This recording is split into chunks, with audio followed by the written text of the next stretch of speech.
Welcome back to the Escape Pod, joined as always by JB, Sean, and special recurring guest Jim.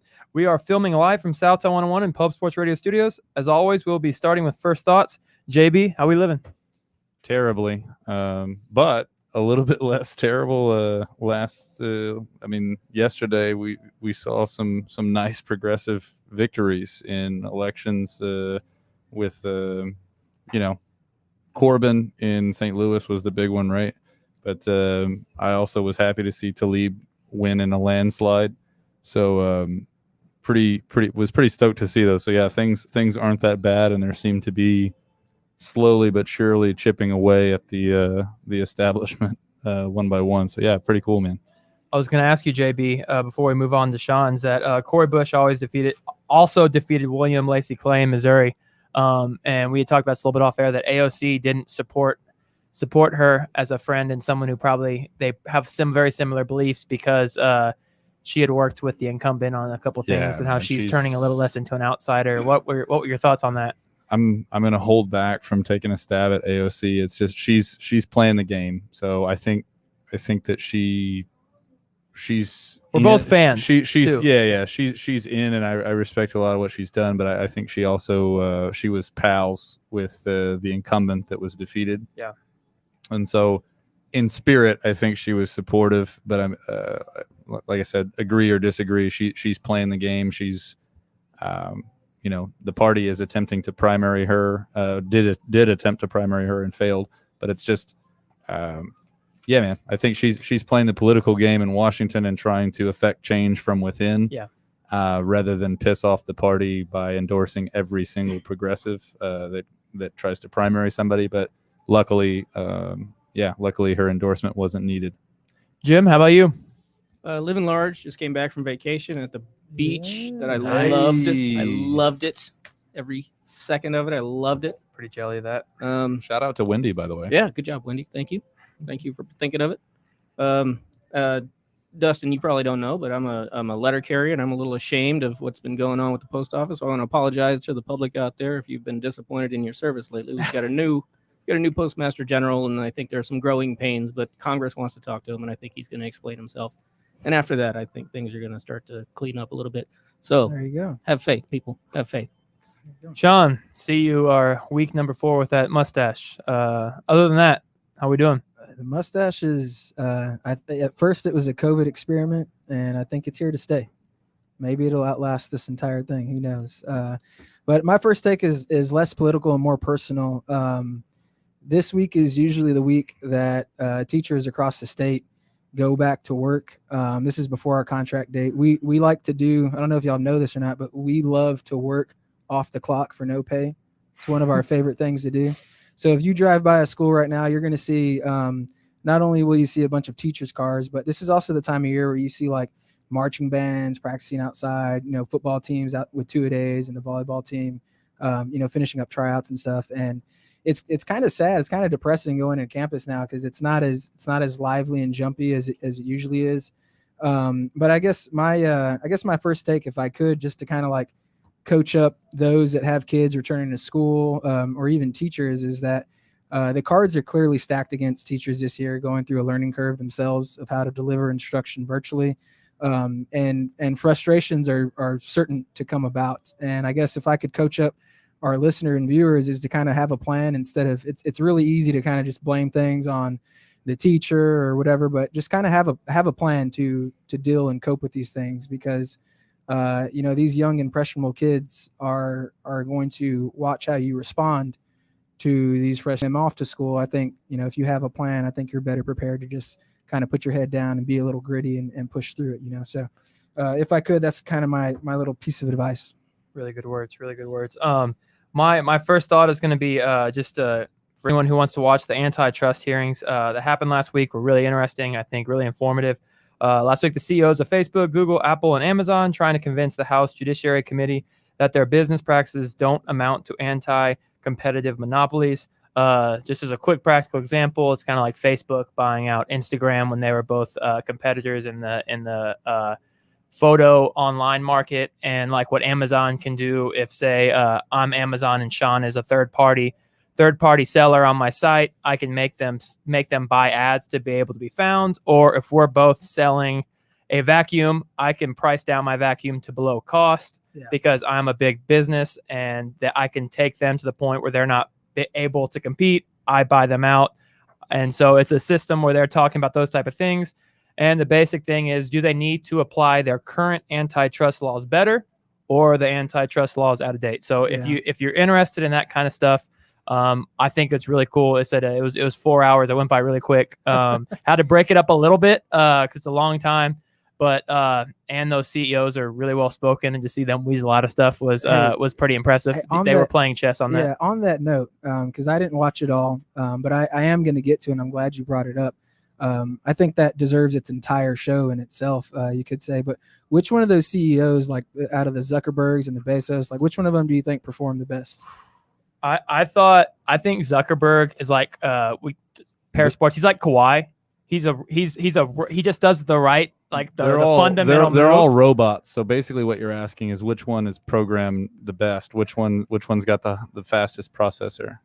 But the Zuckerberg and Bezos, I mean, they're the two big names. But I thought they both did a really good job. I mean, Bezos would lie on stats a little bit. He'd say he's competing not with the online market. He'd compare himself to Walmart and all these other stores, and that I'm only like 25% of the market. And then finally Jayapal, who asked this amazing question and all these things, he's like, well, that's if you consider everything, but on the online market you're like 78%. And he's like, that's true, but we compare ourselves to everybody, and so we like the other number because it sounds better. So, but yeah, Bezos and Zuckerberg were solid. At least Bezos held back and didn't just say, "I'm the world's richest man." Like, why are you questioning me? It was pretty interesting that he didn't get asked a question until like 45 minutes in. It was a 4-hour hearing, so he had plenty. But you have the world's richest man, and like Google was the person who got they got hit the most. That was the questions they had the most of. I was just sad that nobody asked Bezos or any of those guys actually like, hey, you profited billions during a pandemic. Explain to us why you don't need to pay federal income tax.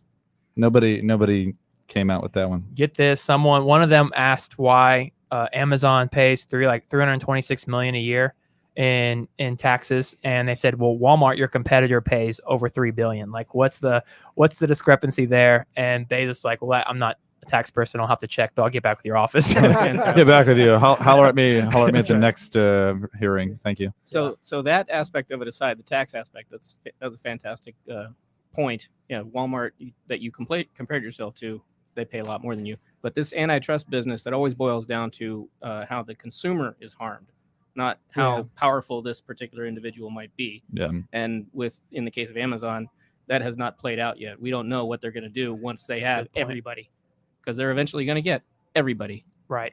Because they're going to price everybody else out of the market. It's a great point. So let's go ahead and go on to topic number one. We had put it on our Facebook. Thank you for you guys making comments about it. But we're going to talk about President Trump sit down with an interview. Jonathan Swan from HBO Axios, national political correspondent. In this interview, they discussed the current COVID pandemic response, Russian relations, mail-in voting, Portland, a little bit of Black Lives Matter, and John Lewis. So, JB, just tell me a little bit of your highlights from that, some of your thoughts, and then we'll kind of go around the table. Man, to be honest with you, not much to talk about on that either. Shit, I thought it was maybe. So far in over 3.5 years, I think it might be the single best sit down interview that we've seen, and it was brief. I mean, it was 30 minutes or so. We've posted the link on the page if you haven't watched it. But I guess I was actually, what stuck out to me immediately is I was impressed by Jonathan Swan. Like he's not a nobody. I mean, he's been a White House correspondent for some time for Axios, but like it was refreshing to see somebody not let Trump get away with bullshit. So like I know the immediate criticisms are going to be, well, he interrupted him, but it's like I did enjoy that he didn't allow what are actually blatant lies and inaccuracies. He didn't allow those to just go unchecked. And so that's what stuck out to me, man. But we can delve into these topics. But I thought it was a good step for journalism. That's what I was going to ask, and Sean, I'll throw this on you. That we had talked a little bit before. That I was, my just gut feeling when I watched that was I was impressed with him overall, but it was a little cringy for me how many times he talked over the United States president. That the fact that it's Donald Trump to me that is relevant, and I'd be interested in you, but like at times like, man, the United States president getting talked over by a reporter, like there was something to me where I was like, people that are neutral, conservatives, I could see them being really, put off by this, and I think that's a major point is trying to get some of those people to kind of have it more. But what were your thoughts on that, and did you have the same feeling? Yeah, I mean, that's a great question. I think it boils back to when I put myself back in 2016 and I'm looking at these primaries and Donald Trump kind of introduces himself to the American voters and they label him as like an entertainer and a businessman. Like that's what you elected and that's what you got. And so should we treat our president with more respect and dignity? Yes. But those are some of the things that are kind of on the ballot in 2020 is kind of restoring that dignity and that prestige to the office. And so, I'm not saying that you should speak over the president of the United States, but I think what's going on here is almost a culmination of what we've seen over the last 4 years. I think that's where we're at. As far as the interview in itself, to me, I didn't particularly learn anything new about Trump. They talked about topics that we here on the podcast have discussed over the last couple of weeks, which are important topics in themselves. But I didn't learn anything new in the sense that, Trump came out, he spoke his mind, he made him an ass out of himself again. But at this point, it's not necessarily like front page news. Like we've seen this before. When you put a mic in front of him, he's going to talk. And so with the exception of the Russian bounty that I know I'd like to get into it a little bit later. To me, it was another, I'm not going to say an attack on Donald Trump, but it was an opportunity where they tried to paint him in a light where he's not up to date with what's going on.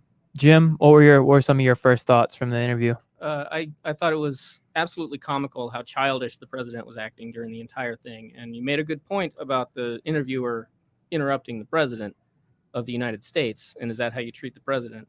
The president brought that on himself. Every single question that Jonathan Swan asked, he was, first of all, interrupted before he finished the question by the president. And then the president answered a question that he wished had been asked instead of the one that was asked. And so in an effort to try and bring Trump back to what the question was or should have been, Swan had to interrupt him. Let me stop you. Otherwise, you're going to just keep going until, oh, look, that's the time. We got to go. And absolutely nothing would have been accomplished. I think Swan did a fantastic job. Disrespectful as somebody might have thought it was. Remember that when Barr was testifying, Democrats got a lot of flack, and rightly so, for shouting him down and talking over him and interrupting him every time he tried to answer a question. This was the other way around. The answerer, the interviewee, kept interrupting the interviewer and completely disregarding the question that was asked. And I thought that was very entertaining for me because it was just comical. KB? Well, so this is what sticks out to me, and so I'm not staunchly disagreeing with you guys, but feel free to staunchly disagree, man. This is the escape pod. Yeah. Well, I'm saying so when we're talking about like the respect for the office or whatever, so it's like when he walks in, thank you for your time, hello sir, goodbye sir, all these things. When you're talking about respect for the office, anybody that uses that argument, I would have to ask, where was your concern for the dignity of the office when we're talking about non-disclosure agreements with porn stars while you were married to your second pregnant wife? Where was your concern for the dignity of the office when you knowingly elected a guy that said, well, you're talking about women, that you, if you're rich, you can grab them by the pussy? Where have you been on multiple Hatch Act violations? That wasn't my president. Where have you been when he's mocked disabled reporters? Where have you been during all the racist shit? Well, where was the concern for the dignity of the office there? And so what I really liked about Jonathan Swan's interview was that when he wasn't interrupting him for fun. It was like, if you're going to say something that is patently untrue, false, if you're going to say something that's patently untrue, I'm going to call you out on that. And I appreciated that the bullshit didn't go unchecked, because there's been multiple reporters that have had these same sit downs with Trump, and they just allow him to shape the direction of the talk. And it's like, man, you're, at the end of the day, you're not the one giving the interview, you're the interviewee. Yeah. And I appreciated that. But as far as the respect for the office, it's like, well, if you agreed to the interview, you answered the questions, and the respect for the office and the dignity of the office of the presidency is long gone. Yeah. So to that point, I think to me personally, my favorite part of the interview is when Trump was trying to squirm out of a question about his response to COVID, and Jonathan Swan, he basically said, "Hey, I'm not disputing the fact that you can bring in a large crowd, or that you can get record-setting viewers, ratings, whatever it might be." He said, "What I'm talking about is your response during a global health crisis. You know, we're not talking about how you are in an election or in a re-election year, for that matter. We're talking about how are you leading this nation during a global pandemic, and those two things should be separated when we go into 2020. When we make our way into the voting booth in November, I think we need to separate those two ideas there." So I'm gonna go a little bit on the other side for once. Not that I agree with a whole lot of the thoughts that he had, but I was somewhat impressed in ways. My bar is so low for him at times that but I thought there was a clear message, and I built this country up really well. China tore it down, and that's what he said. He basically acted like we were at war with China, and he's like, "I'm the guy who built it up. I'm the guy who will build it back up." But is any of that true though? It doesn't. So you're impressed. You're impressed that you're impressed. But that that's not. That's but not I'm what saying that. I'm saying you're impressed that he stuck to something that is absolutely fucking Well, not false. stuck to it. I mean, the fact that he's on mark with something, with the plan. Like the last 3 or 4 times I've heard him speak, I didn't understand what his plan was. Like for once, if I was a Trump supporter, I would be somewhat excited about the fact that he actually looked like he had an idea of what he was going with it. And we all know Biden's not necessarily gonna win anybody over with his charm. So it's a pretty weak competition. But if I was in that camp, there were a few things that he did that I can at least see what the game plan is, that I don't know if I would have known it before. Right, so let me get this straight, because I watched the entire thing and I didn't see a clear game plan. But we're saying that he can't run on the economy anymore. Fuck no. Attacking Biden is only going to get so far. Now what's next? It's sure. China charts right? Well, yeah, basically to me it was like a real simple line. It's like he was talking to a 5th grader. It's like, I built it good, China made it bad, go back to the person who built it good the first time and we'll do well. And he was like, if you elect someone else, they probably won't do a good job because they've never built it as good as it's ever been. Like he Joe said Biden it bad. Yeah, like that. It was really simple. But Biden bad. But it was like Biden badly. If you did on a 4th grade tax test, though, they'd know what he was trying to get at, like that. So that was what I was. Well, to be fair, that is the education level of most of the core of his base. Hey, he didn't spend most of the time talking about a ramp. To me, for them, they had to be happy about that. Well, yeah, somebody must have whispered in his ear, like, "Mr. President, this interview is only supposed to be about 32 minutes, so maybe lay off the ramp a bit, and maybe not about drinking water with 2 hands." First off, JB, read the manuals, read the books. No, they're all saying all saying it. That was one of my favorite parts. So aside from the meme-worthy expressions that Swan had the whole time, he said all of them. Read the books, read the manuals. That dude said, "What books? What manuals?" And it's just and then he asked, "Who's saying?" I always love that. Who are the people saying this? Well, because one of Trump's favorite things to say is, "Many people are saying this," and dude just stopped him and said, "Like what?" Right? Yeah, he said, "Who says that?" He said, "Who said that?" One thing. Excuse me. No, you go. One thing that I really loved about it was Trump would not shut up about how we have more positive cases because we do the best testing ever. We test way more people. We test more. And then when Swan said, "Well, okay, as a percentage of population, we're doing much worse in terms of deaths," and he said, "Well, you can't do that. It has to be based on the people based who've on been the cases, tested." on the cases, and we have more cases. Remember.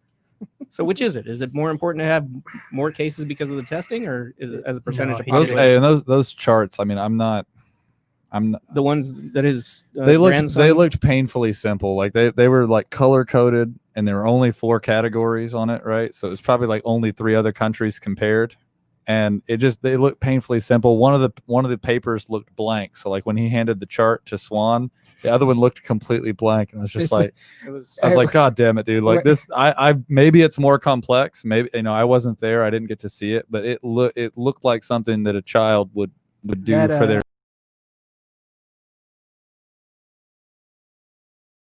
They're like ruffling through their backpack of papers, like, fuck, it's in here. I swear it's in here somewhere. We're just looking at each other like, stop bullshitting me, man. But the difference was he only had 3 papers in his hands. Like, come on, man.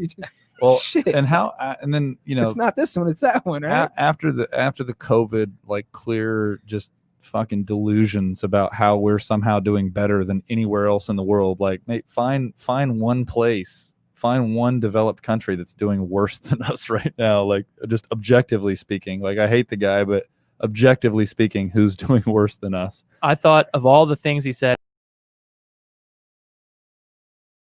He's talking about how we're doing. They are dying, and it is what it is. It is what it is. That's one where, like, that. If I had to put any That's other president saying that, it's like. But even for him, I think that's a bad one. No, that's a really that's tough. the big takeaway. Like, Yeah. if you had to pick one quote, I think that's what it is. Is well, it is what it is. They're dying. So hey, let me just bring this up, and I'm not trying to throw Trump a bone. I'm just trying to find. You are, but it's okay. I'm trying to find some. I tried too, and I got shit on. Sean's so got be a few. careful. Hey, Sean's got a few MAGA hats running around his neighborhood. So Hey. he's trying to play it cool. Trying to grow this Sean viewership. might be a progressive, but that mustache is Republican. Okay, so That's a super troopers.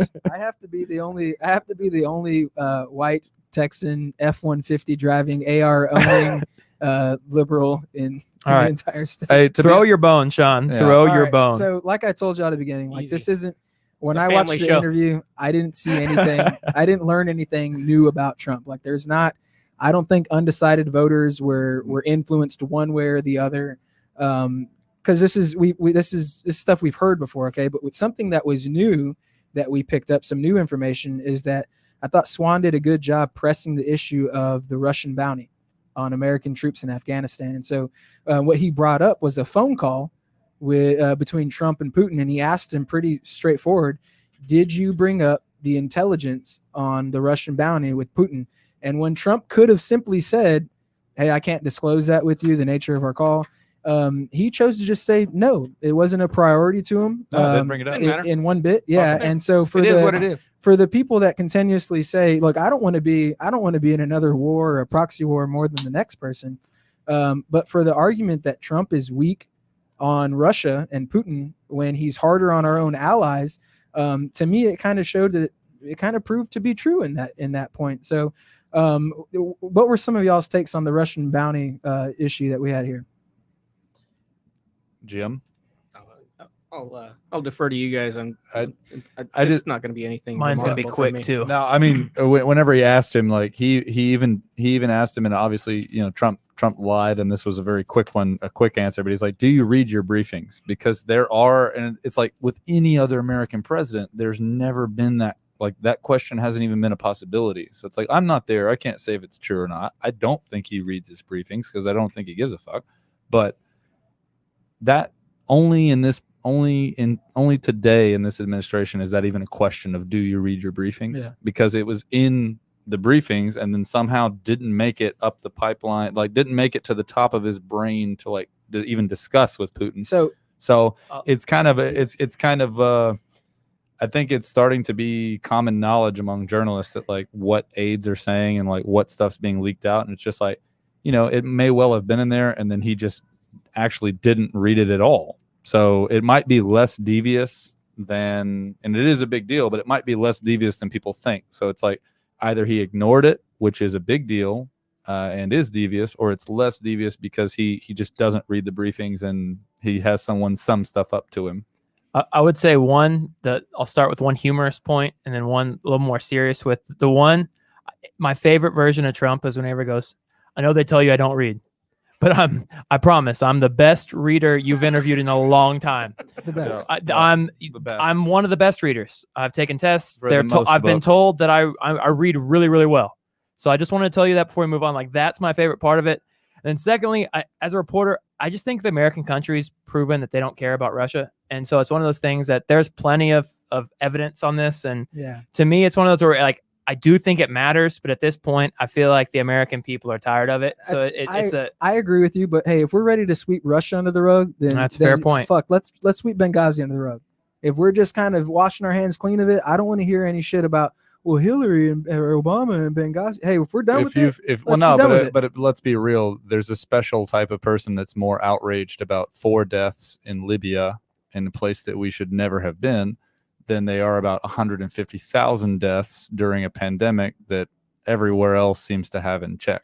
So if you're more pissed off about that than 150,000, that tells me enough. Then maybe we should also sweep China under the rug. Let's leave those guys alone too. Yeah. Like Trump is. We're about So now we're the NBA. Now we're the NBA, and we're back to our basketball. Well, hey, and in that discussion, the next thing that caught my attention is that JB Spotlight presented by Natural Heights. Natural Heights. Hey, if you've got pain, like for example, if you're a Trump supporter that considers themselves to be a bit more conscious than the average Trump supporter, watching that interview probably brought you some pain. For any sort of pain, go to Natural Heights, man. That's 1880 Nacogdoches Road, 210-592-1060. All your CBD needs, they got you. Or if you're like a Mavs fan and you're up 7 with 8 seconds left and you lose to the Rockets. But no, sorry. Go ahead. What was your what's the next? What's JB Spotlight? Trust me, Sean and I were watching that game together. I was so upset. I needed something a little stronger than CBD. Sorry, but yeah. Later on in the they might sell that too. Later on in the Axios interview, dude, that like apparently I didn't know this. Like as a history guy, I did not know this, but apparently, according to Trump, he's done more. He's done more than Black Americans than anyone other than maybe Lincoln, with an emphasis on the maybe. According to him, so that came up. They were talking about Portland a bit, but they were talking about race relations in America and whether or not Trump would meet with a BLM activist.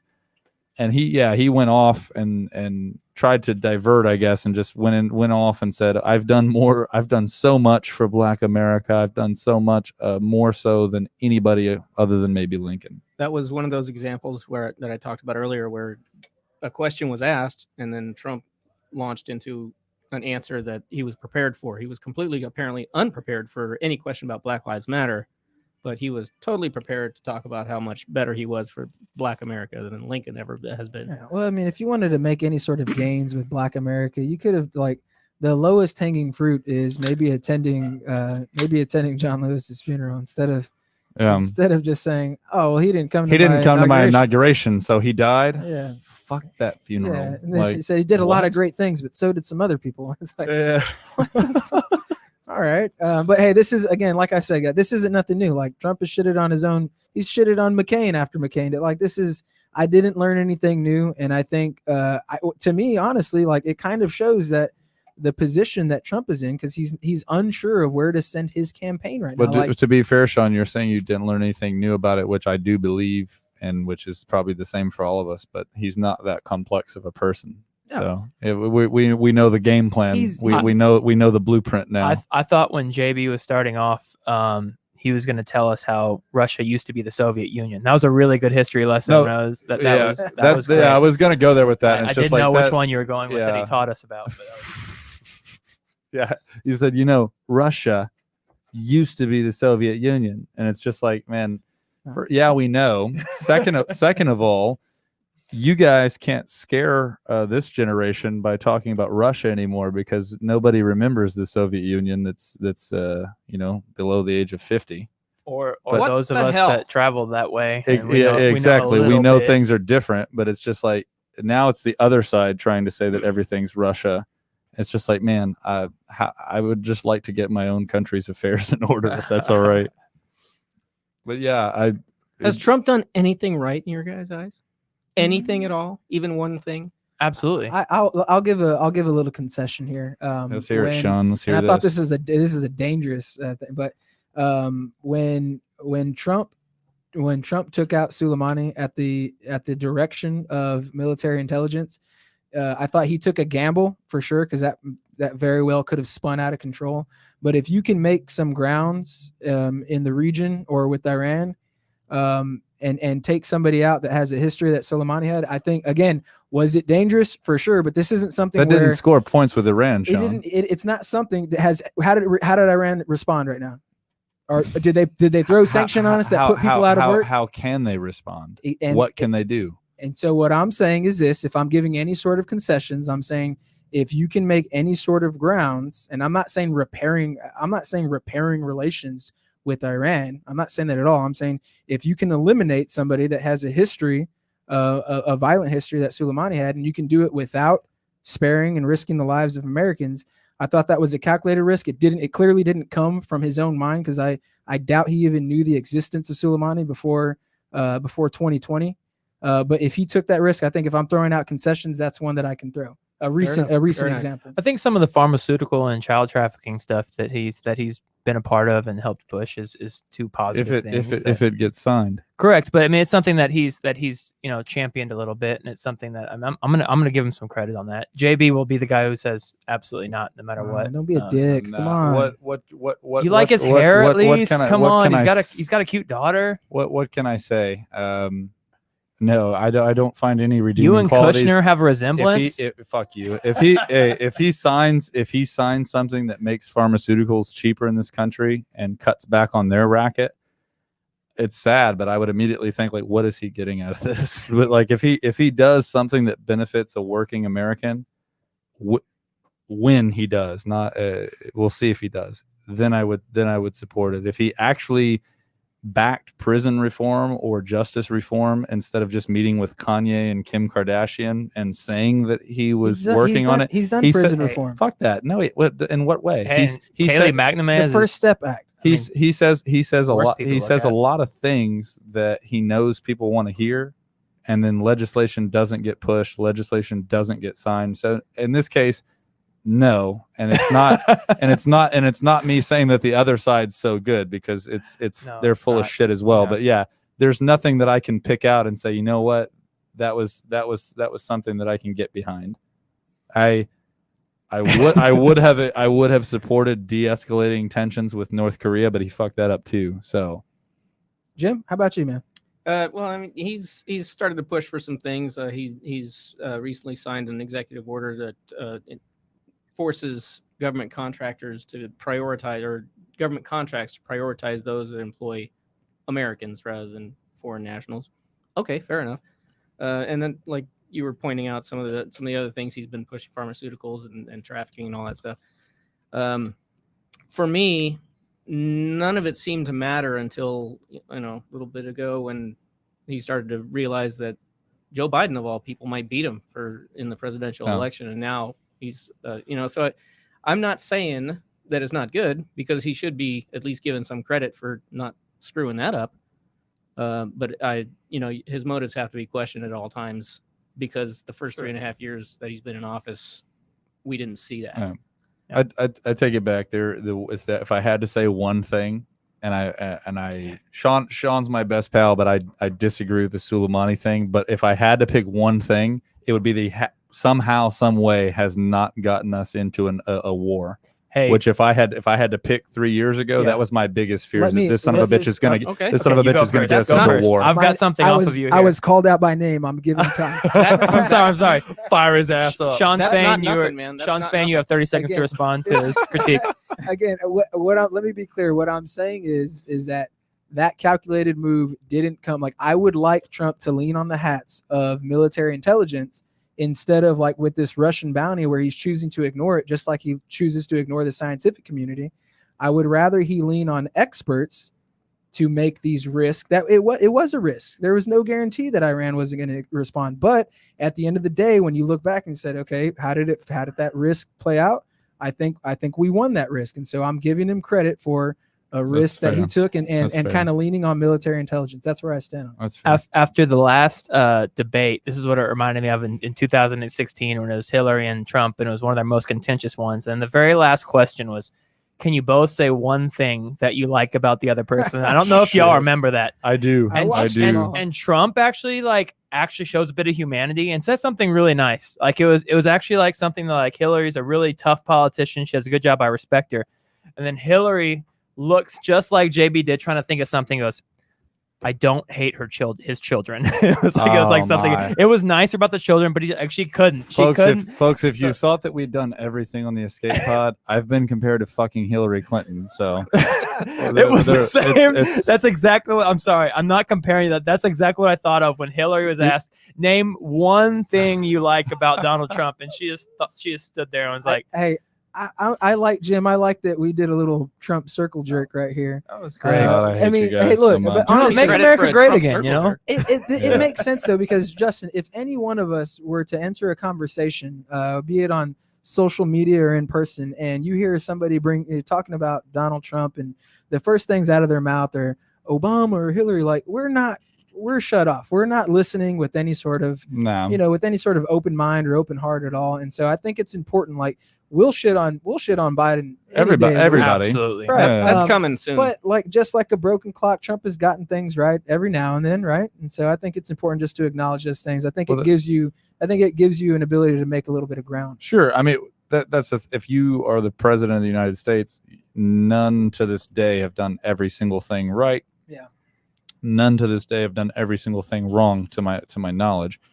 But how many decisions do you make on a daily basis, right? Like how many decisions do you make in an entire term? So what I'm saying is, even if you're the biggest shithead in the world, you have to get a couple right. Like William Henry Harrison did nothing yeah, right. he He did nothing right. I as was president. gonna say, other than William Died Billy for it. Harrison, he died right away. That he's the only one you can say that about. But as far as Pawnee, yeah. as far as all the others, even if you're the biggest piece of shit in the world, like the one we've got now, you're bound to do tell us how Wow. you really feel. you're bound. Tell us how you really you're feel. bound to do a few things right. And at this point, like I said, if you're a team that plays 100 games, or if you play in the NBA, you play 82 games, even the worst teams win a few games. That's all I'm saying. The Mets once lost 120 games. Random trivia fact of the day. Yeah. You got to bring more with you, Jim. You got to bring that. You got to bring that on, Jim. All right. So, at the end of the day, man, final thoughts on the interview. I thought it was a win for journalism. So you're not gonna jar too many of the Trump people to just miraculous. Like after 3.5 years, if you're still riding with the guy, you're probably with him in November. Definitely. If you hate him, the millions and millions and millions of people around the world that hate him, you probably still hate him. But I just thought it was a win for American journalism, ironically coming from an Australian. Just that the bullshit was held accountable. So if Trump chooses to stick with it and everything's fake news, whatever, man. But just for what we know and what the public knows to be true at the moment, it was just to me, it was cool to see a guy hold him to task and to basically say, well, this could be the last time I get to do this. Mm-hmm. And for this 30 minutes, I'm not going to make this easy for you. That I appreciated out of a journalist. Yeah. I guess my biggest takeaway is, unlike the press secretary that has this fat loaded binder full of, like, she's ready to go, right? She's well Yes, she versed. is. You got to pack those lies For sure. in. Trump's Rolodex, Always ready to go. Yeah, Trump's Rolodex is limited to about 4. And Jim mentioned, like, he didn't necessarily answer the question. He kind of responded to the question that he hoped was asked. And to me, my takeaway is, like, I can kind of see Trump squirming a little bit where he doesn't have a clear strategy at this point. Again, he can't run on the economy. We don't have record low unemployment anymore. The attacks on Joe Biden, like, what does he say? Dementia Joe or whatever the hell. Sleepy Joe. Sleepy Joe. Like, okay, cool. Like, do I think Joe Biden is fit for office? No, I don't. But it's not really gaining ground with voters. And so maybe his next step is China, like Dustin was putting out there. But I kind of see him searching, like, and just grabbing for straws at this point. Can I ask you guys real quick before we move on to the next thing? He mentioned the VP thing, and that's something that, like, every circle of people I talk about, like, that's the most popular thing. What, just real quick, I know we didn't really talk about this being a topic, but VP, is there anyone that would make you happier as progressives or just in y'all's general lane? Like, is there anybody you're excited about, or is it just kind of business as usual either way? Anyone have any? If Michelle Obama doesn't somehow find herself in there, then why? What are you doing? I hate to say this because I don't like her very much. I think she's a fake. But if we're talking about progressives, I think the most progressive person on his short list of VPs is Elizabeth Warren. Oh, So wow. if we're It's moving a great choice. we're moving the needle, Fuck. whatever. Elizabeth Warren. It's such a JB, what are your thoughts on Elizabeth Warren? Picks of both Sean and Dustin for vice president. I'm not trying to trash the studio right now, so I can't express myself. But Sean Spain with Elizabeth Warren. I like it. I mean, Pains me. this is the thing, man. There's no real progressive that's even in the mix. Like if you put the top 10 names, none of them is a real progressive. So it basically comes down to a cop and Elizabeth Warren, Kamala Harris or Elizabeth Warren, who, man, I can't choose between the two. I'll be salty regardless of which one gets chosen. If I had to bet on who it would be, I think Harris, right? I think it'll be Warren actually. Really? Yeah. Because there's a lot of beef between Harris's camp, and Biden camp. Yeah. but I mean this is 2020, so I could be completely wrong. So in the year of not the anti-cop year, but basically the magnifying lens on law enforcement and in a negative fashion, it's only right that the DNC decides their best path to victory is a cop for VP. But it's the most, to be fair though, it is the most important VP selection in probably many years because Biden's a one-term guy. I don't like. A part of me doesn't like the fact that Biden is really he's adamant that he wants it to be a woman, which it's like, damn, it's about time in my eyes. But like, let's say, I think a lot of people share these sentiments. Like, I don't see Biden lasting an entire term. There's a part of me that doesn't like the fact that there's a possibility that our first female president is going to take power and not be elected. Yeah. Like if we're talking about like best case scenario, I would like the first female president to be elected by the people. That's a really good point. Yeah, I want her to win the electoral vote, and I'd like her to win the popular vote too. Like, I mean, if it happens, it happens, right? JB, did you see in a recent interview with AOC that she had said that Joe Biden hadn't even reached out to her yet? That's not real exciting for a progressive. She's not old enough, I don't think. Well, I would think that would be a pretty simple bone to throw. Speaking of, like, to not at least have one conversation. How old is she? She's like 30, right? 31, I think. You have to be 35. So. Yeah. No. I don't mean as VP. Just like conversation. Yeah, he has like literally has never met each other. Well, like they've never called. And that's the thing. So for some of you guys, for some of you more conservative-leaning viewers and listeners, if you do in fact exist, you might be thinking for the first half of the show, like, man, Justin is just this liberal asshole. Like, no, it's true. Now it's time. Yeah, well, it is true, but now it's time to turn the tables because now we're setting our sights on the Democrats. Oh, how the turntables have turned. Dirty Joe. Trust me, Joe Biden has no interest in progressivism. He has no interest in anything. Joe Biden is a 1990s Republican, right? So he has no fucking interest in courting AOC, Tlaib, any of the squad. No progressives. Like his entire candidacy is premised on the DNC trying to kill progressivism. So I just think it's funny that the new conservative thing is that Biden is just being led by the AOC progressive movement, and they haven't had a conversation. I thought both of those things being out there and popular is kind of funny. It's just really incredible. Like everybody that would define them, like that truly defines himself as a progressive, is not a Joe Biden fan. Whether you vote for him or not, nobody that's an actual progressive, nobody's pumped up for him.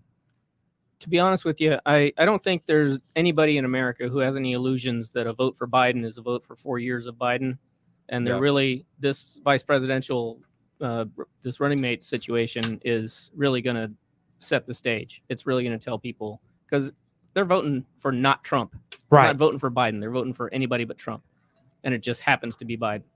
And God forbid a third party candidate who's left leaning. Vote green. Yeah. Screw that.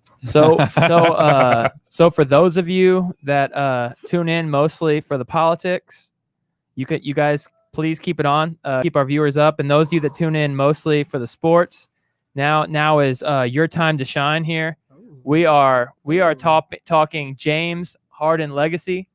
I'm going to read off a basic statistical analysis of his career, and then we'll go ahead and go with some love-hate stuff. And I'm gonna be extremely pro. I haven't even told the guys yet about this, and so it's gonna be going in pretty hard pro James Harden. So real quick. 8-time All-Star, 2-time scoring champ, will be 3 times by the time this season is over. He's been an MVP once, but I wanted to break down a little bit more. He's been a top 10 MVP candidate 7 times. He's been a top 2 candidate 4 times. After this year, he'll most likely be a top 10 candidate 5 times already. So 6 times All-NBA, 25 points per game for his career, 5 rebounds, 6 assists, 44, 36, 86 shooting splits. His last 5 years, this has been his scoring average: 29, 29, 30.4, 36.1, 34.3. His free throws per game over the last 5 years, his low is 727. His high is 881. His value over replacement over the last 3 years, he is ranked number 1. Value over replacement is what is the league average at his position. At it, he's number 1 at that. So I'm going to give my quick thing on James Harden. I think James Harden is one of the 5 greatest offensive players of all time. I think he can do it in every single way. He can shoot, he can pass, he can take it to the basket, he can do it unassisted. He can his catch and shoot is top 5 in the last 10 years. So he's proven that he can do it in every different way. He's really reinvented the game in certain ways that I know JB hates the way he draws fouls and the way he's officiated, and I know we'll get there eventually. James Harden has been defeated by what I think we would all agree is one of the greatest teams in American sport, and the Golden State Warriors. If they're not there, I think it's hard to imagine he doesn't at least win one. And if so, I think that changes, and we're big on if you win one championship, all of a sudden you're a different guy. We've seen what that can do for Kawhi, and Kawhi is also an all-time great. But I just think he's one of those guys that if you watch him play, you know, in this bubble, it's been amazing that every time he gets single covered, he scores. Like it's just automatic. They've been doubling him. It's almost like a modified 2-3 zone wherever they're singling whoever there's two-side, and they're going and just doubling him right away.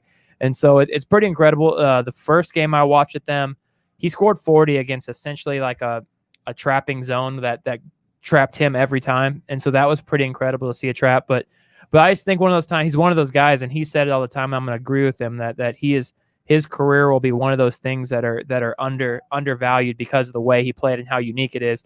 And my last thing, which I know will be y'all's first critique, is that they've learned how to take care of him on defense. He is actually a top 25 defensive player in the league in the post.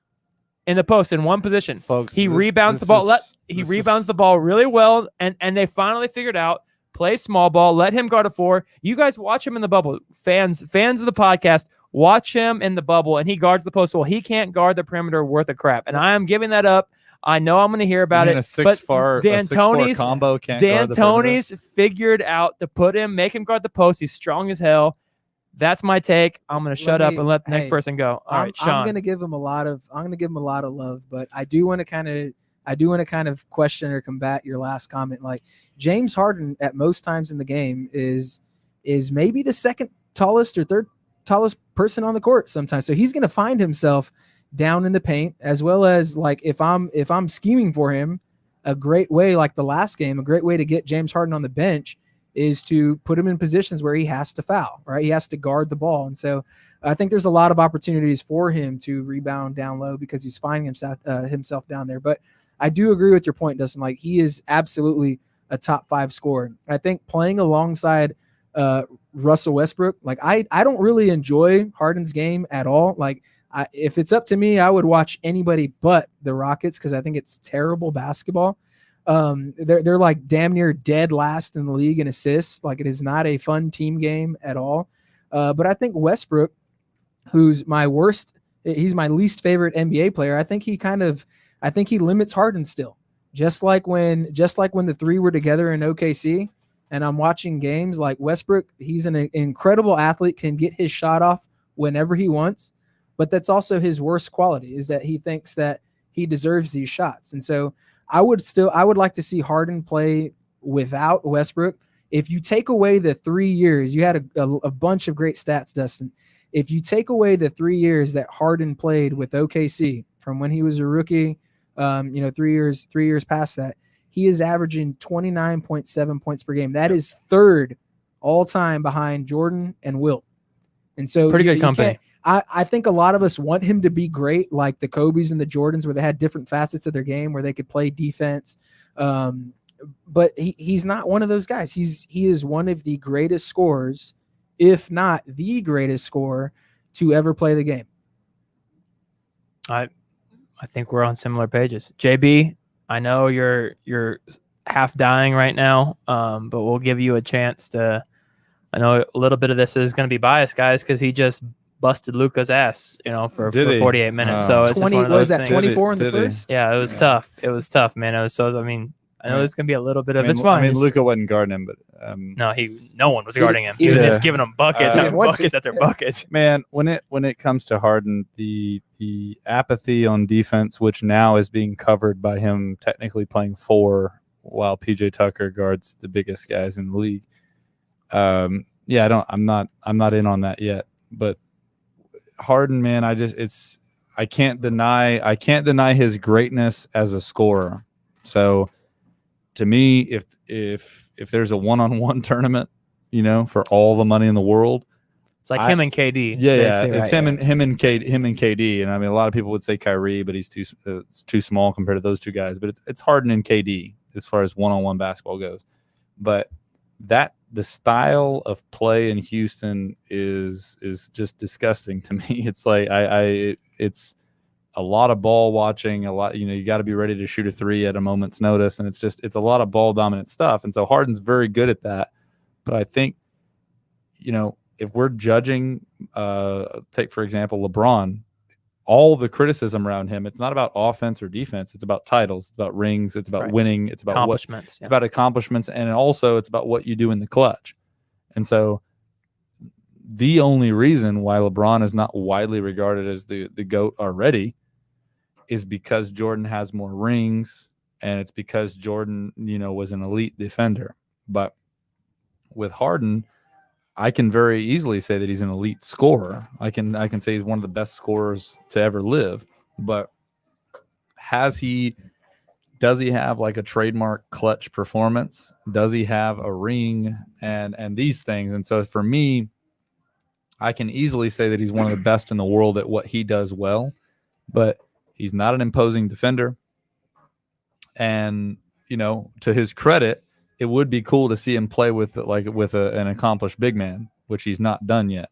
So if you paired Harden with, instead of another guard that sucks shots away, or with another 2 like all-star type guard players, if you paired him with an elite big, that could be cool, because now, he is also a great passer. He doesn't do it a ton, but he is a great passer. When he wants to distribute, he can get the ball anywhere on the court that he wants. So for me, man, you'd like to see him be a better defender, but what it comes down to is that, okay, in my opinion, the best player in the world right now is LeBron James. If we're going to judge LeBron James based off of, do you have rings, do you have clutch performances and this and that, I'm going to hold Harden to the same standard. Jim, what do you think, bud? That's absolutely a fair point. By the way, viewer Matt Bernard sent in a comment. He did have a clutch stop against Giannis the other night. Did he? That Oh, is what? true. Well, when Matt, shout out to Matt, by the way. Whenever that happens in the playoffs or hell, the finals, I will gladly accept that. But yeah, he did. I'm putting that in the blind squirrel finds an acorn every once in a while file. Honestly, I'm not an NBA guy at all. You guys know this. Well, why not? Well, I don't know. I'm 4 feet tall, and they don't let me play. There's always an odd number, and I'm always, sitting there feeding people water. But Harden's his defensive performance, it doesn't even qualify as apathetic. I literally saw him yawning at the other end of the court while everybody else was down on where he should have been playing defense. He was just waiting for the ball. I can't handle that, man. I'm a fundamentals guy, obviously.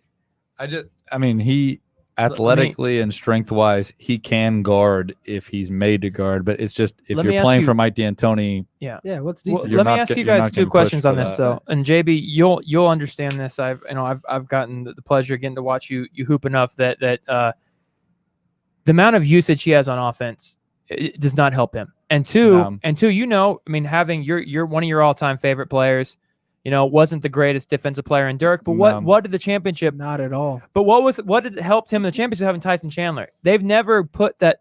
That's where I think James Harden is a little bit of a victim of one. Even though I like what they're trying to do, but it's an experiment.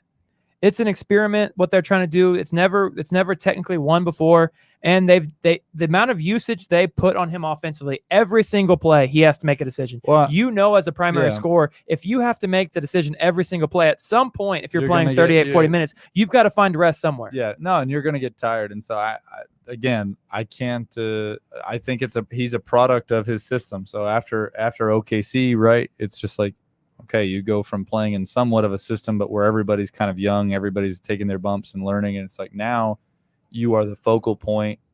And to say focal point, like he is to me, man, I don't like to see James Harden and MVP running for shit, but it's like, to be honest with you, usage wise, he's through the roof. He's the most equivalent to a quarterback we have in the NBA. He makes decisions on every single play. So let me ask you guys a question, you basketball people. Based on that, if you put James Harden on the 1990s Bulls in lieu of Michael Jordan, they don't play the same exact position, but would he have had the same kind of impact? No. Could he have played defense if he was supposed to? Because apparently he's not supposed to play defense. That's a great question. I mean, back in the day, they didn't find mismatches the same way, so he could have guarded the fifth best player. And they wouldn't have picked on him. So that's actually a great question that I'm not going to compare him to Mike. I don't want that smoke from any of our listeners. I think it'd be interesting. Back in the day, would he be considered a serviceable defensive player?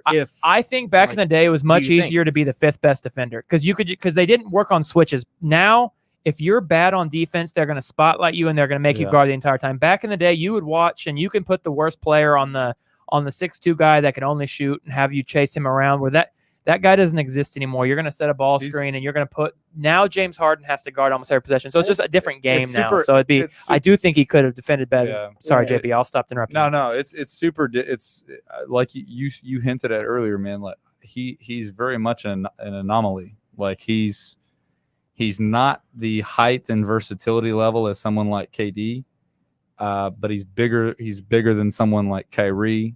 And has more in his bag, I think, than almost anybody else in the league. And so it's like with him, he's so good at the things at scoring the basketball that it's just like I don't know that we've ever seen anybody that height that has those three levels. You know, you don't see him shoot too many 2-point jump shots, but if he did, he would make them. And it's just like. Guy makes shots through the roof, just absolutely fills it up almost every single night. And so where Houston falls short, I think, is in their style of play. But I mean, statistically speaking, they're counting on Harden filling it up and those guys shooting just well enough from three to win. And so what it comes down to, if we're debating his greatness, as far as that one thing he does well, I think he does it better than anybody at that position maybe ever. Like he's not as flashy athletically as Jordan was and stuff like that, but just scoring points, I think by the time he's done with his career, he'll do it at a higher, more efficient clip than Jordan did. But if we judge the best by do you have titles? Have you had key mark clutch performances? At the moment, I'm not saying that he won't get it. I hate the Rockets, but I have all the confidence in the world that he's capable of it. It's just will he do it or will he not do it? Hey, there's no doubt that James Harden is one of the best shooters alive today and to ever play. But he does get a lot of his points from the free throw line, and he does get a lot of calls. And I know that's a big criticism of a lot of people. Yes, but he might be the only person in the league that gets more calls than LeBron. And I'm not here to argue that. What I do want to ask y'all is this: do you think that James Harden is changing the game and he's changing the way things are officiating, or is he a product and is he responding to the way that the game is officiating? Let me touch on this because this is actually one thing that I happened to see something about. And this dude is a master at getting the call. He's a master. He's far and away better than anybody else in the league. He's found a cheat code. Yeah, it's like he's basically he's to me. And I don't know if it's via film or if it's just something he developed naturally. Because I was definitely watching basketball at that time, but I don't remember him being that way against OKC. He was more of an energetic sixth man type, right? But since he's been the guy, I don't know if he's watched film or if he's grown into it, but he's learned the way that the game's officiated. The 0 step, Well, right? Is that what they call it? 0 step. He Yeah. also does a really effective thing of Ball of placement. actually placing the ball out in front of him, which it goes against what you would normally teach, but by extending his full arm leaves more room to get hit, and just and it might be his frame as well. Shooting into the closeout, right? We saw that the other night. Well, it's like he's athletic because he's in the fucking NBA, but it's like he's not built like LeBron, right? So LeBron can be 6'8", 6'9", 275, and if somebody hits the shit out of him, you might not notice it as much. But for somebody like Harden and KD's got a height thing, right? But for Harden, he's very much average height for the league. He's 6'5", but it's like he's not cut up. He's not super bouncy. And so when he gets hit, I mean, I think it might just be a perfect storm thing. Like when he gets fouled, you can see the effect of it, and his body sells it just well enough. But I mean, I hate the amount of free throws he shoots. I hate the way he sticks his legs out on shots, but he gets calls. That's one of the things that Shaq used to say. I get fouled all the time, and people just don't notice it because I'm so big. Yeah. All right, great. So let's give you some free throws for every time you got fouled and it wasn't called. Yeah. You would have made maybe 4. He wasn't going to make them anyways, but it's like that guy guy was getting brutalized every possession. Yeah. I want to go back to Sean's question real quick because I think it's a really good one. I think a little bit of both. I think the biggest thing it's done is change the way people play defense, where it's all about verticality. You see that all over the league, people started to copy him. Never quite as good, but guys just keep verticality no matter what. And then secondly, he has definitely changed the way the games are officiated because you guys have seen enough games where now you literally have to be releasing the ball while you get fouled shooting to be given free throws now. So they've made it to where he's kind of changed that in that sense. And then I wanted to kind of go off the free throw thing real quick, and this is my last set point. I want to make sure I got off.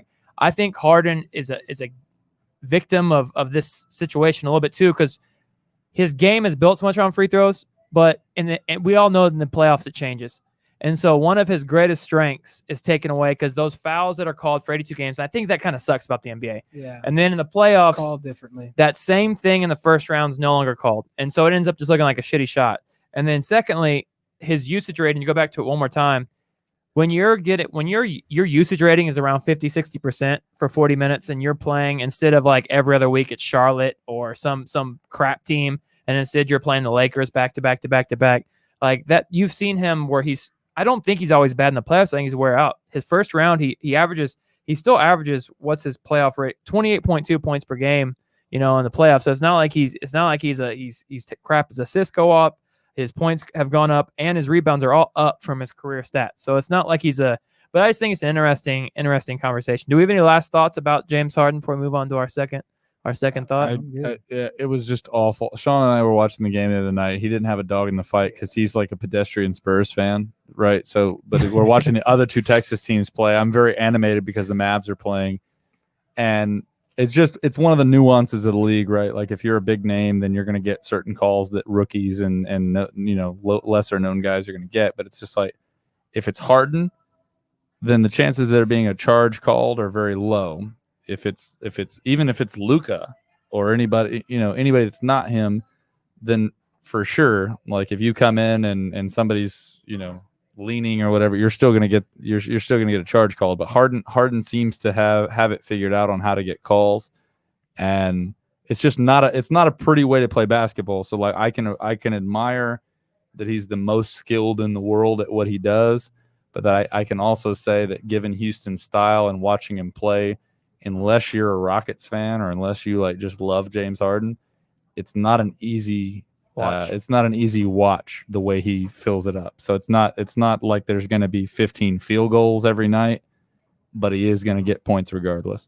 So next topic kind of works out perfectly because they're actually on our TV in the beautiful Pub Sports Radio studios. So before we go on to the next topic, like and share our podcast, please. Tell your friends about it. Just do it, please, man. Rate it. Unless you do anything other than 5 stars, then why are you being such an asshole? Just rate it 5 stars. Yeah, if you're not going to rate it 5 stars, just don't even bother, please. Yeah. But I don't know what any of this stuff means, but do what these guys are saying. Please. Yeah, we're getting Jim onto social media more and more. So Next shit. group of conversations, the Celtics. Celtics are one of the more fun teams to talk about because they seem to be among the people I follow the fun team to say the Celtics are going to shock people, and they're going to be the team that no one sees coming. Today, I've listened, and it's been a ton of Raptors too, so maybe we can throw a little bit of Raptors love in there. Great. I think the common theme there is really good young players with a great coach. But what are your thoughts on the Celtics? Are they a really good team in the future, or are they legitimate contenders right now, both? Let me start this off because I'm gonna hit a couple points. Start us off, Sean. Start us off, Sean. Sean's coming in hot on the Celtics, bro. Celtics. He's like, let you guys shut the hell up for a second and let me talk about Boston. But I wanted to say something. I really like the Celtics for the fact that they're young, well balanced, and they're coached by the great Brad Stevens. Like in the NBA, there's no argument. There's Pop, there's Brad Stevens, and then there's a bunch of other guys, right? Nick Nurse is there now. He's up there, and to that point, I'll make that point in a second. But Celtics made it. They're well balanced, but there's just something about them that to me is unattractive. I don't think they're as deep as other teams, especially at the forward spot. I think Enes Kanter is holding down like the brunt of the load in the paint right now. Turkey. And I like Kanter. I really do. He would not shut out Turkey. When you he would not. But when you get past that in the rotation, there's just not a lot there. Tatum hasn't reached that superstar level just yet. I just don't think that it's their time. Now, the same reasons that I do like the Celtics is why I favor the Raptors. The Raptors are a very well-balanced team. They have a great coach in Nick Nurse, but unlike the Celtics, the Raptors do a couple of things and they do them really well. I think the Celtics are kind of like the jack of all trades but masters of none. The Raptors on the other end, they shoot the three ball with extreme efficiency. They're one of the top 5 in the league in 3-point percentages. They're leading the league in deflections, and those deflections are leading to easy points on offense. Because they lead the league in fast break points as well. And so I like the Raptors coming out of the East. I don't think it's necessarily the Celtics' time. And the unique thing about the Raptors is nobody really expects them to win. Like it's a really unique situation that they're the defending champions, but they also don't have any pressure. Nah, it's a great point. It's like, not the Raptors. Yeah, they're not expected to win, but they're respected. There's no doubt in the mind, like when you take the floor against this Raptors, with or without Kawhi this year, right? Like they're a strong team. It's a tough out in the playoffs. I'm not trying to catch them at all. Jimmer? I don't know much about the Celtics. I do think that Gordon Hayward is on the team. Is that right? He is. That's right. Isn't he the guy? Didn't his leg fall off like last year or something? Pretty much. Disgusting. Almost. Yeah. All right. So there's that. And I understand he's a decent player when he's healthy. Right? Absolutely. Yeah. Has a similar mustache as Sean or no? I saw it the other night. I Sweet. feel like Sean had it first. But I do know a little bit about Brad Stevens from when he coached at Butler, and that guy he was one of my favorite coaches in college. I like college basketball. Jim's Jim's big into Give a NCAA. rat's ass about the NBA, but I love college basketball, and I was so mad when he went to the NBA. That dude is all business. He never presents himself as though something happened that he didn't expect. Yeah. He is his game at all times and calm. He never flies off the handle. Well, and to me, man, I think if the Celtics are in the Western Conference, we're not talking about them as a contender, right? But because they're from the East, and this is why I say this, it's not because they aren't good enough. So for me, on the pro side of saying Celtics are a contender, it's because of Brad Stevens. So yes, they have a lot of pieces. Yes, they have a lot of talent. You have a closer in Jason Tatum that I think this could be his year to step up and really do that in the playoffs. But with Brad Stevens as your coach, as long as you're not playing with a bunch of G League guys, even if you were playing with a bunch of G League guys, you've got a chance with Brad Stevens at the helm. And then on the downside, it's like, well, in the East, we're really only talking about 4 teams realistically. So you've got Raptors, Sixers, Bucks, Raptors, Sixers, Celtics. So all they have to do realistically, it's not that it's impossible to be upset, but if they win two series, they're a contender. Like they're in the conference finals. That's a huge hurdle to. No. But think about who you're going to be playing. If you're in the West, so it's like Dallas. I don't have any illusions of them winning a championship, but I know they could push somebody to the limit. But it's like in the West, you've got to deal with some heavy hitters in every round, right? There's no Orlando's. Yeah, there's no freebies, and there's no freebies in the That's West. And other than maybe the Lakers, that would be a surprise if they got knocked out, and maybe the Clippers. Yeah. But other than that, dude, it's a jungle. Like crapshoot. you have to really get through, and no one would be surprised if they saw the 4th or 5th seed from the West go all the way. In the East, man, I mean, your first series is going to be a cakewalk. Your second series will be a bit competitive, and the only one that's going to be really Western Conference quality is going to be the conference finals. So Dustin, what about they've got a chance. So I think you guys are all spot on. I agree with a lot of what all of you're saying. My general thought is Even me? Actually, I like Gordon Hayward's the man. I love Brad Stevens, so I'm good with both those. Butler strong. My problem is that I just think Boston's a year or two out. There's no way of me seeing them being champions yet. In regards to like saying Tatum's the closer, he should be and he needs to be one day. But right now, this is still Kemba's team. When you watch, late game shots are going to go to Kemba. I love him, but I've seen him. He's just not at that level. Tatum's not quite there yet. He will. I think we all see the monster he's going to be. And I think this is like, if you're buying stock, this is the team you want the next 7 years. I mean, they have their top 5 guys. They just have no depth. They have no depth. They're as soon as that's the difference between them and Toronto. Toronto's 6 through 10 is incredible. It is absolutely incredible. I don't think it's their time, man. I mean, it's not there yet. In a year, we might be talking about them in a totally different light. But it's not their year. And when it comes down to it, like as much as like I just don't see. I can see Toronto and even I can see in a crapshoot Miami somehow beating Giannis. I just can't see with this and Miami is still, if home court advantage was, I'd be more excited about them. Without home court, it's a little bit harder. Agreed. But those are the teams I see as relevant. And Boston is just not quite there yet. They're a puppy. Once they get full grown, that's gonna be a team that I really like. But right now it's Kemba's team. I don't love that. It needs to be Tatum's team. Yeah. Once Tatum's all the way there, he's going to be a problem. Love Jaylen Brown. Jaylen Brown is one of my favorite players. Can I offer a criticism to Brad Stevens since we've all No. Sorry, well, I'm going to come with it right now. Kind of criticize the Rockets and their ISO ball, and Boston is very much a perimeter oriented team, but not far behind the Rockets in assist in the league is the Celtics. Like when your leading assist guy is Marcus Smart, I love the guy. Dude's a tremendous defender. Like he brings it every night. But when your leading assist guy is Marcus Smart, like that says a lot about your team. And so I think they need to share it a little bit more. And I think when they hash out that Kemba, Jason Tatum thing and that ball's moving a little bit more around the perimeter, hopefully they're able to get past those hurdles that they have. I got a quick question for you guys. UConn wouldn't win the national championship if it weren't for Kemba Walker that year, right? For sure. Right. For sure. So how long has it been? What is he, 7 years in now? What? Something like that. Yeah. So how long do we wait for a guy who was the sole reason for his team winning the national championship, outside of the coach maybe? No, not even the coach. That coach just showed up and rolled out the ball and those guys won. How long is it before he's Ali. the guy on It's a actually championship Kevin team? Ali is first year. My answer would be never. Yeah, what are you waiting for? Yeah. If he's not the guy, then cut bait. He's still a great player, man. He's still stop. 20 points per game. He's a great player, but is he a championship go-to guy? He's not maybe not a franchise player. Yeah, there That's you a go. great question. So if your point guard is not the franchise player, there's got to be a franchise player somewhere else. Tatum, yeah. I think with them, the tough thing is I think he was like when you break up with your girlfriend, if she's a blonde, you want to get a brunette and like that type of thing. And they had Kyrie, and Kyrie is extremely talented, but an asshole.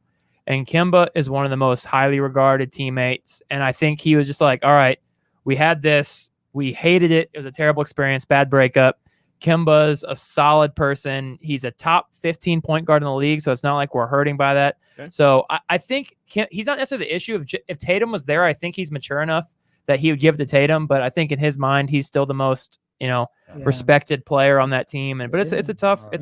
There you have it. Don't take relationship advice from Dustin. That's right. And if this is your first time knowing that, you don't know me. So JB, we are running out of time. Guys, it was a great show. We appreciate you being with us. JB, what are your final thoughts, man? Guys, thanks for listening. Like, share, subscribe. Do that for me. as Americans, let's all come together for a moment and just, I want you to understand this, that the current COVID relief bill has $685 million allotted for F-35s. We're cutting employment for 25 million people, cutting unemployment. $377 million for the West Wing remodel of the White House. That's really important. No medical malpractice suits allowed until 2024, and $0 for election funding. So if you're on either side of the spectrum, just know in your heart that neither side is currently working for you, and vote accordingly. But yeah, thank you. Hope you guys tune in next week. Thank you, Justin. And the Escape Pod loves you though. We're for you. We love you guys. We'll see you next week, innit? Go Nuggets. Yeah.